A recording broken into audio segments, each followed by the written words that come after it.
इस वक्त गिलगित बल्तिस्तान में इलेक्शन होने जा रहा है 7 जून को, और अमली तौर पे तहरीक इंसाफ ये इलेक्शन जीत चुकी है। और ये कहते थे कि सालसी के रोल की वजह से हम पॉपुलर हो गए और इमरान खान साहब जो है वो पस मंज़र में चले गए हैं। तो आपने देख लिया होगा कि गिलगित बल्तिस्तान में अभी भी इमरान खान का खौफ है। असद कैसर साहब को रोकने के लिए इस्लामाबाद एयरपोर्ट की पूरी ट्रैफिक को बंद करना पड़ा। तो जो हम कहते थे कि एक रियासत 2 दस्तूर, तो उसका अमली नमूना जो है वो GB इलेक्शन है, जहाँ पे इस वक्त 2 दस्तूर हैं, लेकिन अमली तौर पे तहरीक इंसाफ इलेक्शन जीत चुकी।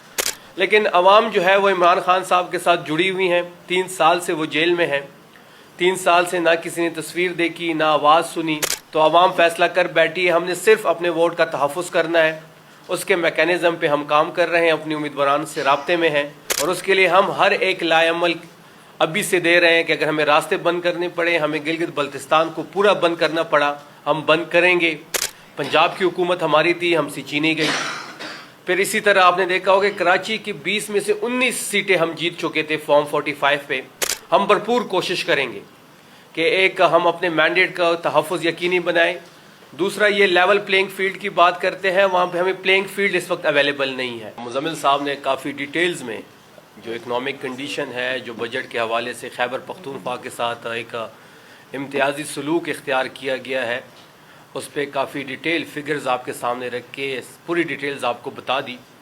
मैं कुछ बात GB इलेक्शन पे करना चाहूँगा। इस वक्त गिलगित बल्तिस्तान में इलेक्शन होने जा रहा है 7 जून को, और अमली तौर पे तहरीक इंसाफ ये इलेक्शन जीत चुकी है। वो जो कहते थे कि हम बड़े पॉपुलर हैं और हमने एक सालसी का रोल प्ले किया है, अच्छी बात है, आपने एक सालसी का रोल प्ले किया। और ये कहते थे कि सालसी के रोल की वजह से हम पॉपुलर हो गए और इमरान खान साहब जो है वो पस मंज़र में चले गए हैं। तो आपने देख लिया होगा कि गिलगित बल्तिस्तान में अभी भी इमरान खान का खौफ है। जिस तरीके से हमारी लीडर्स को कैंपेन के लिए नहीं छोड़ा गया, जुनैद अकबर खान साहब को गिरफ्तार किया गया, फिर सुबह बदर कर दिया गया।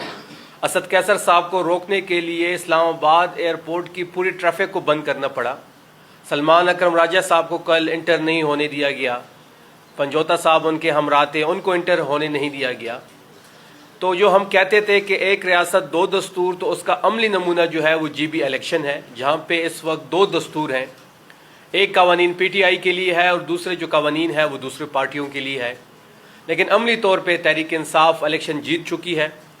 गिलगित बल्तिस्तान के अवाम ये फैसला कर बैठे हैं कि 7 जून को तहरीक इंसाफ के जो कैंडिडेट्स हैं, जिनके निशानात भी मुख्तलिफ हैं। आपको मैं बताता चलूँ कि जब इलेक्शन अनाउंस हुआ तो हमने गिलगित बल्तिस्तान डेमोक्रेटिक पार्टी के साथ अलायंस बनाया, जिसका निशान पोलो मैन था। और जब इनको ये इंफॉर्मेशन मिली कि PTI के तमाम कैंडिडेट्स के निशान एक होगा, तो वो पोलो मैन का जो निशान था उसको भी कैंसिल किया गया, और हमारे जो उम्मीदवार थे उनको आज़ाद तस्वर किया गया। किसी को ट्रांसफार्मर का निशान दिया गया, किसी को चारपाई, तो किसी को खैमा, तो किसी को विकेट। लेकिन अवाम जो है वो इमरान खान साहब के साथ जुड़ी हुई हैं। 3 साल से वो जेल में हैं। 3 साल से ना किसी ने तस्वीर देखी, ना आवाज़ सुनी, और एक ट्वीट का खौफ इतना है कि ये हाइब्रिड निज़ाम जो है ये एक ट्वीट के सामने नहीं ठहर सकता। तो अवाम फैसला कर बैठी है, हमने सिर्फ अपने वोट का तहफ़्फ़ुज़ करना है।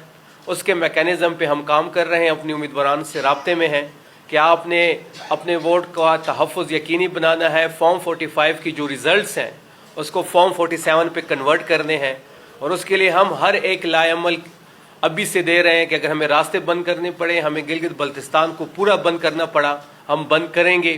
क्योंकि 8 फरवरी का एक तल्ख़ तजुर्बे से हम गुजरे हैं, जहाँ हमारी 180 सीटें थी और हमें 98 सीटें फॉर्म 47 पे दी गई हैं, और वो भी फिर कम करते करते आज हम 76 सीटों पर इस वक्त कौमी असम्बली के अंदर मौजूद हैं। पंजाब की हुकूमत हमारी थी, हमसे छीनी गई। फिर इसी तरह आपने देखा होगा कराची की 20 में से 19 सीटें हम जीत चुके थे फॉर्म 45 पे, वो हमसे छीनी गई और MQM और पीपल्स पार्टी में बांटी गई। फिर इसी तरह बलूचिस्तान की हमारा मैंडेट हमसे छीना गया।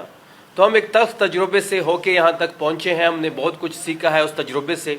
हम भरपूर कोशिश करेंगे कि एक हम अपने मैंडेट का तहफ़्फ़ुज़ यकीनी बनाएं। दूसरा, ये लेवल प्लेइंग फील्ड की बात करते हैं, वहाँ पे हमें प्लेइंग फील्ड इस वक्त अवेलेबल नहीं है। वहाँ जहाँ ये PTI का झंडा देखते हैं, जहाँ कॉर्नर मीटिंग देखते हैं, पुलिस पहुँच जाती है। लेकिन उसके बावजूद गिलगित बल्तिस्तान की जो अवाम है, वो जो तहरीक इंसाफ और इमरान खान साहब के उम्मीदवार हैं, ان کے ساتھ جڑے ہوئے ہیں، ان کے پیچھے کڑے ہیں، ان کی جو بھی نشانات ہیں وہ گھر گھر پہنچا رہے ہیں. جس طریقے سے 8 فروری کو انقلاب آیا تھا عمران خان صاحب کے نام پہ، اسی طرح انشاءاللہ گلگت بلتستان میں بھی ہم اپنی حکومت بنائیں گے. ہم اپنے ووٹ کا تحفظ کو یقینی بنائیں گے. جہاں تک اکنامک کنڈیشن کی بات کی مزمل صاحب نے، وہاں آج ARY کی رپورٹ آپ کے سامنے سے گزری ہوگی کہ جو کاروباری اعتماد تھا 22% سے کم ہو کے 13% رہ گیا ہے. ملٹی نیشنل 100 سے زیادہ کمپنی اس وقت ملک سے جا چکی ہیں. 4 سال سے یہ جو ٹولہ ہے 17 سیٹوں والا عذاب کی طرح اس ملک پہ مسلط ہے. اور میں ان کو چیلنج کرتا ہوں کسی ایک سیکٹر میں یہ ہمیں بتا دے کہ وہاں پہ اس سیکٹر نے پاکستان میں ترقی کی ہو. آپ رجیم چینج کے ٹائم فگرز اٹھا لیں اور آج کے فگر اٹھا لیں، اس میں آپ دیکھ لیں کوئی ایک چیز یہ بتا دیں، انویسٹمنٹ ہو، ڈالر ریٹ ہو، اکنامک کنڈیشن ہو، سینسٹیو پرائز انڈیکیٹر ہو، دال چینی آٹا جس میں آتا ہے. کسی ایک سیکٹر میں اس تجربہ کار ٹولے نے کسی ایک سیکٹر میں کامیابی حاصل نہیں کی. 50 سے زیادہ دورے شہباز شریف کر چکے ہیں، وہاں جا کے بوگس MAUs بھی یہ سائن کرتے ہیں. وہ جو MAUs یہ وہاں پہ سائن کرتے ہیں، میں ان کو چیلنج کرتا ہوں وہ MAUs ایک یہاں پہ ہمیں دکھا دے جس کی امپلیمنٹیشن ہوئی ہو، جس MAU کے ذریعے یہاں پہ انویسٹمنٹ آئی ہو، جس MAU کے ذریعے جو MAU میں جو شکی تھی وہ امپلیمنٹ ہو. تو بات بڑی واضح ہے کہ انشاءاللہ گلگت بلتستان بھی تحریک انصاف سویپ کرے گی، اور جو بھی الیکشن اس ملک میں ہوگا وہ انشاءاللہ عمران خان صاحب جیتیں گے. آپ سب کا بہت بہت شکریہ.